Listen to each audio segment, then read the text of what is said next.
Nos ajudem com um like aí, porque o A Deriva é o menor podcast da podosfera e precisamos da sua ajuda. Dá um like para nos ajudar. Eu adoro esse início. Vamos lá, pergunta do Cauã Martins. Você sabe quem foi a pessoa que ficou mais tempo meditando? Tem mestres que passaram a vida inteira até morrer meditando.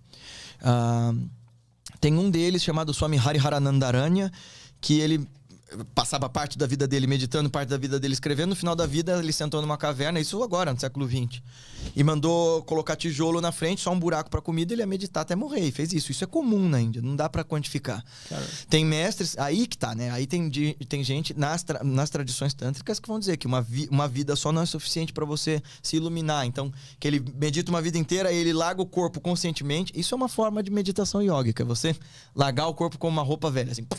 Falar, adeus, galera. Tchuf. O Yogananda fez isso na frente de milhares de pessoas num jantar. Assim, esse mestre que eu falei, que foi o terceiro grande yogi para vir para cá, ele fez um jantar pro primeiro embaixador da Índia independente.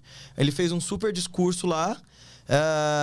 E aí ele diz, falando da Índia, né, que esse lugar onde homens, feras e deuses sonham com Deus. Eu estou santificado porque meu corpo tocou esse chão sagrado. Aí ele saúda todo mundo e morre. E ele avisou várias vezes, dias antes de morrer. Olha, agora é uma questão de horas de eu morrer, hein? Ó, se prepara que eu tô indo nessa. E ele vai. Mas ele conseguiu decidir a hora que ele ia morrer? E isso é uma prática tradicional do yoga, chama-se Mahasamadhi. Isso é para mestres avançados que falam assim, tchau. Tem um livro muito legal chamado Grateful Exits, né? Só tem em inglês, Saídas Graciosas, né? Contando de mestres cristãos, budistas, hindus, da Índia, do Japão, do Ocidente, que saíam do corpo. De novo é aquilo que a gente tinha falado, né? Tudo se resume, já que a morte é o derradeiro fim de todos nós, tudo se resume a essa arte de aprender a morrer antes de morrer e de aprender a morrer de fato, sair com elegância daqui. Mas quantas horas se passa meditando, dá pra passar várias vidas e recomeçar. Cara, tu tem alguma... Tu consegue visualizar como é que seria ter esse poder de decidir a hora de morrer? Alguns mestres que eu sigo fizeram isso, né? Sim. Mas como é que eles falavam que era ter esse poder? Eles conseguiam descrever? Como assim? Porque, tipo assim, se o cara chega num nível de iluminação que ele consegue decidir, eu vou morrer amanhã. Você vê, o Swami Rama, que foi um cara que foi um dos primeiros que foi pesquisado cientificamente e tal, ele conseguia parar o coração.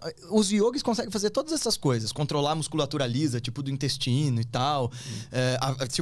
Você tá lá examinando o cara, ele faz à vontade, com órgãos, com a musculatura lisa, consegue parar o coração. E esse nível de controle, eles conseguem chegar e conseguir sair conscientemente do corpo. O que é legal é que quando levaram um desses yogis lá na Sorbonne para ser examinado, um velhinho fazendo Hatha Yoga, ele mostrou a elasticidade, aí todo mundo anotando, aí mostrou como controlar a musculatura lisa, como parar a respiração, parar o coração por alguns instantes e continuar vivo. Aí ele disse assim, mas tudo isso que eu tô fazendo é para isso aqui. E entrou em estado meditativo. Aí chegou um psiquiatra, começou a cutucar ele, espetar ele não reagia. E aí escreveram assim, essas práticas exóticas destes homens do Oriente são para provocar uma espécie de narcolepsia esquizofrênica voluntária. O cara tava em estado de meditação do mais alto possível, no maior reino de felicidade possível, mas a gente não conseguia quantificar de fora. Agora, eu sou prova de que essa bodega existe, porque eu entrei em estado meditativo, eu tive minhas pequenas realizações e digo, nossa, tem essa parada, esse negócio existe. Mas como é esse poder, ele começa a controlar. O yogi nada mais é do que um cientista de si mesmo. E aí ele começa a observar com tanto rigor e profundidade como é que funciona o corpo, como é que funciona... Ele vai ter uma linguagem diferente. Então, por exemplo, ele vai dizer que as coisas que controlam nossa circulação, nossa excreção, digestão, inspiração e expiração são os 5 vaios, os 5 ventos, são as 5 energias que movimentam esse corpo. É uma outra linguagem, outra lente.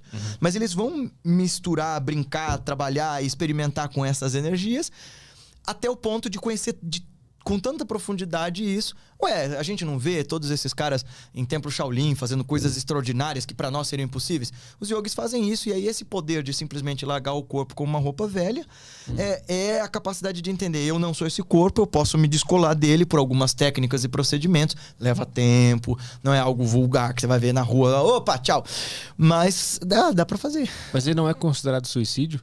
Não, essa que é a parada. E aí, de novo, dá uma lida no livro chamado Vivendo com os Mestres do Himalaia, que ele vai discorrer longamente sobre isso.